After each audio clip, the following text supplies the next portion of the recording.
Right, in this video we're going to talk about fasting with the different protocols and how we're going to use it for the 5 days. Intermittent fasting is a great tool, and basically, if you think about it, fasting's been around for eternity. We've always fasted. There's always been religious fasts. There's been time where we go without food because of winter, starvation, famine, ice age. So it's part of human DNA, human evolution, to be able to fast. In fact, because it's such a built-in survival mechanism, our body had to evolve to have certain traits that adapt and actually work really well when fasting. Otherwise, we wouldn't have survived hundreds of thousands of years as a species, right, to actually be here. So what you have to think about is, let's say I go a long period of time without food. Food is energy, food is calories, food is nutrients, food keeps the body alive. So if I go a long period of time without the food coming in, without the nutrients coming in, my body needs a way to survive. It needs to kick in survival mechanisms to have a stress response. Remember, stress isn't necessarily a bad thing, but done at the right time and the right way, it causes what's called an adaptogen. It teaches your body to adapt to things. Now, adaptation, and this is the key word here, adaptation means you become stronger to something. For example, we go to the gym and we lift weights, we hurt the muscle, we stress the muscle so the muscle can adapt to that stress to be stronger. Simple as that. Same with a cardio workout. We do a fitness workout to stress the heart. That's why you have to feel that sort of heavy breathing, oh shit, I'm about to die. That causes a stress response. The heart then has to adapt to become fitter to be able to cope with that workout. Does that make sense? So everything that we do from an acute stress response is there to make the body stronger and better. And this is why a lot of people perceive things that happen in the world as being bad. It's not. It's a stress. It's how you cope. It's how you get over it. It's how you get better. It's how you build resilience. And we're using fasting for the same tool. Now, this is why whenever I'm doing workouts with women in perimenopause, we only do 30-minute sessions. Because any more than that, that cortisol level is going too high for too long. Because remember, cortisol is a response to your stress. So we are elevating cortisol when we do this fasting. But again, we're doing it as an acute way, where we actually lower cortisol. So let's say your cortisol is chronically elevated, which it will be during menopause. Those weak acute stress response actually bring the cortisol back down, because you've got to understand how your nervous system works. We've got a parasympathetic and our sympathetic nervous system, which is fight or flight, rest and digest.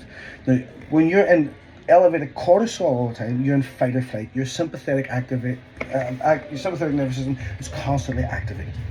If we add a wee stress response, like for example a workout or fasting, it blasts it up, but it forces the nervous system to flip from a sympathetic to parasympathetic. So from fight or flight to rest and digest.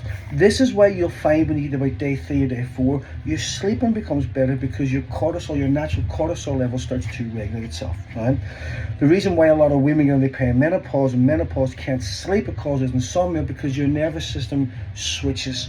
At night, your cortisol level's pumping where it should be lower. In the morning, when your cortisol should be coming up to wake you up, it's suppressed. So you feel tired and wired going to bed, and then when you time to wake up, you just can't move. They've flipped. Now your melatonin should be up at night, your cortisol should elevate in the morning, even if you haven't eaten. So the stress response is very good fast. So that's one of the things we're going to get from fasting. Now, the length of time that we fast for is critical for the different components that fasting can do. Now, when I tell you this, I'll tell you a caveat then. So we got different fasting protocols like the 16 and 8. 16 and 8 means that you're fasting for 16 hours and you're eating for 8 hours. For example, you have your first meal at 12 at noon, you eat until 8, and then you fast from 8 right round to noon again. So that's an 8-hour eating window with a 16-hour fast. Does that make sense? Now, we'll call it an eating window. We don't really call it a fasting window, we call it an eating window. So that's an 8-hour eating window. Does that make sense? Right, our protocols are the warrior diet. The warrior diet is one that we would use quite regularly, and that's a 4-hour eating window. So you would not eat any food until 4 o'clock, and you would finish at 8 o'clock and then fast all the way right round. So that's a 20 and 4 sequence, 20 and 4 ratio. Right? So we're fasting for 20 hours, we're eating for 4. But again, we just call that a 4-hour eating window, or the warrior diet. The other diet that we use, the other protocol that we use, is called OMAD. OMAD just stands for 1 meal a day. Now, although it says 1 meal a day, what we focus on here is a 2-hour eating window. So from 6 until 8 p.m, you have 2 hours to consume calories. We call it 1 meal a day because basically you're eating for the 2 hours or roughly around that. The reason why we don't do just one meal is, again, remember what we talked about protein. You just wouldn't be getting enough protein. So the 2 hour eating window is enough. Remember, when you stop eating at 8 o'clock, you're not technically in a fast. You're not in a fast until your stomach has digested all that food, processed it, and brought your insulin levels back down. We'll talk about that in another video during the week. But just think about that. When you stop eating at 8 o'clock, you're not actually in a fasted state until all the food has been digested and absorbed into the bloodstream, stored in the muscles, and insulin has come back down. Our fasted state means insulin is low. That's what we're looking for. We're looking for low insulin state the whole time. And again, we'll get into the reasons why this is beneficial in all our videos. So what we're going to be doing, if it's your first time doing a intermittent fasting protocol or fasting challenge, one of these challenges, Monday and Tuesday you will be doing the warrior diet, which is the 4 hour eating window. If you've done this before, we're going straight into OMAD. So it's going to be OMAD then up until Friday. So if you've done this before, it's 5 days of OMAD. That's your eating window from 6 until 8. Remember, you're also going to be breaking your fast half an hour before that. So for example, at 5:30, you'll have 2 scoops of whey protein. At 6 o'clock, you'll have your first meal. 8 o'clock, we stop eating. We have to fill that 2 hour window with as much good nutrients and calories as possible, and protein. We want to focus on protein. Now, when we're eating in that eating window, my rule of thumb is, guys, if I can't kill it or pick it, I don't eat it. So what that means is no processed foods, right?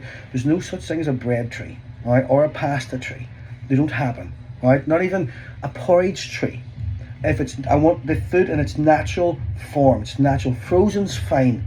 But if you can't kill it or pick it there and it's raw product, we don't eat it. That means but we're making sure, we're ensuring that we're getting good nutrients, good vitamins and minerals, all the stuff that we're taking in the fibre is good, healthy food, so we can reset the system from all the junk and all the inflammation that's going on in there, as well as doing the fasting protocol. Does that make sense? So again, just to reiterate that, if it's your first time doing this is your first time doing fasting or intermittent fasting challenge, you will be using a 4 hour eating window, which is the warrior diet. Now, again, look, you see when I say 4 until 8, it's a 4 hour eating window. That's what we just use as a rule of thumb. You can do 2 hours down, like you can do 2 to 6 if you want. If that's what fits into your family life and your routine, because it's when you're making dinner for everybody, that's fine. As long as you're consistent with your times, so that your fasting length is always consistent. Does that make sense? All right. So you can move this and adjust it to suit you, but it still must be consistent. Does that make sense? Now, when it comes to the longer fast, this is where we get really into the fat burning and also the health benefits. The normal, what we call normal, is the 16 and 8, which is your very basic fasting protocol, which is good for a wee bit of weight loss. You're not going to get much autophagy, you're not going to get much anti-inflammatory, you're not going to get much digestive reset out of that. But it's still a handy wee tool to use if you like fasting. We normally find when we get to the end of this sort of challenge, people say, I like doing this, can I keep this going? The way the 5-day challenge is, it's very extreme. It's an extreme fat burning challenge. We can't do that all the time. Again, like I said, your body would just break down too much protein, your metabolism would slow down, and you'd actually start to store fat. It's a survival mechanism. That's all it is. But we can use intermittently, if that makes sense. Some days you can do your 16 and 8, some days you can do a warrior, back to 16 and 8, maybe one day add a OMAD. As long as there's not too much calorie restriction or protein restriction specifically for too long. Because if the protein is restricted, guys, we're going to have that metabolic rate drop, and then it's game over for weight loss, or for fat loss. And remember, to make sure that we get the best from this, you should be exercising during this. You should be lifting weights specifically, because it's all about those muscles. When we get into insulin resistance during the week in one of the videos, you'll realize how massively important resistance training is for bringing back insulin sensitivity, using the fuel that's going through the system. Because remember, carbohydrates, fats, they're just fuel, they're calories. Calories just means energy. It's like putting petrol in a tank. You're going to put petrol in the tank and not drive the car? Where's the petrol going to go? Nowhere. You need to use the fuel that you're putting into your system. Otherwise, it just sits there and stores. Body fat, right, your belly fat, is just energy that you did not use. It's as simple as that. And remember, when we go into perimenopause and menopause, your metabolic rate down regulates, we get insulin resistance, so the food that you're eating is not getting used for energy efficiently, which is why you feel so tired all the time. Although you're eating, you're tired and you're lethargic because the fuel's not getting into the engine. And it's just not getting in. For different mechanisms, it's not getting in. And then you're sitting still and you're not moving because you feel depressed and you feel a bit low energy. You don't really want to get out because you don't really want to socialise because you're a bit overweight and you're not liking life at the minute. It's a triple whammy. So resistance training, 2 to 3 sessions a week, will get the fuel moving, bring back insulin sensitivity, but again, we'll get that in another video. Your fasting protocol starts on Monday. From 8 o'clock on Sunday night, 8 o'clock Sunday night is your fast start. Alright, so we start 8 o'clock right round to that fast time. Do not eat after 8 o'clock on the Sunday, please, because that's where we're going to kick start it. Now, I don't endorse anybody using the scales. I don't like women using the scales to monitor progress, but we will do it for the sake of this 5-day challenge, because we just want to see how we did, how we get on, and if things don't move, we can figure out why. But usually, I don't want the scales to be involved in anything that you do with your life, and again, we'll talk about this during the week. So weigh yourself on Sunday morning, right? Jump on the scales Sunday morning. It's a good idea to post up your weight in the group, guys. I know some of you don't like it. I know some of you sit in the background and never talk, but it motivates other people, right? And see if you put your weight up in pounds. Well, for example, I'm 210 pounds. Nobody really fucking knows what that means. What's 210 pounds? You have a clue. So it's just an arbitrary number. But at the end of the 5 days, next Saturday morning, when you weigh yourself on Saturday morning, you'll be able to see the difference in pounds and post that up. My starting weight was 210, my finishing weight is 180. I've lost 30 pounds. Again, do you know what 30 pounds means? Probably not. So it's just a number. But what you'll find is that when you see those numbers, they are so motivating for you to keep going. Because some people get some tremendous results. Some people not so good. They just didn't follow protocols as much. They didn't exercise as much. They didn't move as much as they probably could have. Like I said in the last video, you can do this right and absolutely maximize your results, or you can half-arse it and get half-arse results. Half-arse results are still better than no results, right? So still think about that. It's not about I have to give this everything. Remember, we want to do this once 5 days every single month. And remember, if we can lose, say we lose 6 pounds these 5 days, and then maintenance for the rest of the week, and then 6 pounds next month, and then 6 pounds the other month, guess how much weight you have lost over a year? You have lost 6 stone. Easy peasy, right? That's how much weight you'd have lost. You'd have lost 6 stone if you follow this every single month, and then maintenance. That's how impactful this can be. Because remember, people on a normal diet protocol, you lose 6 pounds, you think it's fantastic. You lose a stone, you think it's fantastic, but you always put the weight back on. So was it successful? No. You'll always hear me say that successful weight loss means that you lost the weight and you kept it off.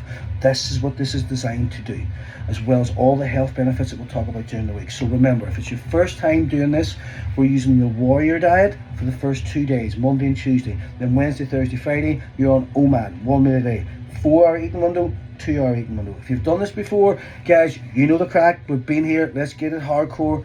Let's make sure we maximize this. It's OMAD for the week, right? 2 hour eating window. We'll talk about hydration in the next video, but please remember the last video we talked about the importance of hydration, protein, apple cider vinegar for mobilizing that fat and getting everything shifting and moving, so we maximize this. Think about resistance training. If you're not in the gym with me, come in. I will coach you for this week for free. In fact, I'll give you a month for free so we can maximize this. Send me a private message, we'll get in and I'll coach you in the gym. I'll show you how we train when we're fasting for maximum fat loss, muscle preservation, speed up the metabolism, so that the next fasting protocol is even better again because that metabolic rate's ramped up. Does that make sense? So let's do this right. Good job.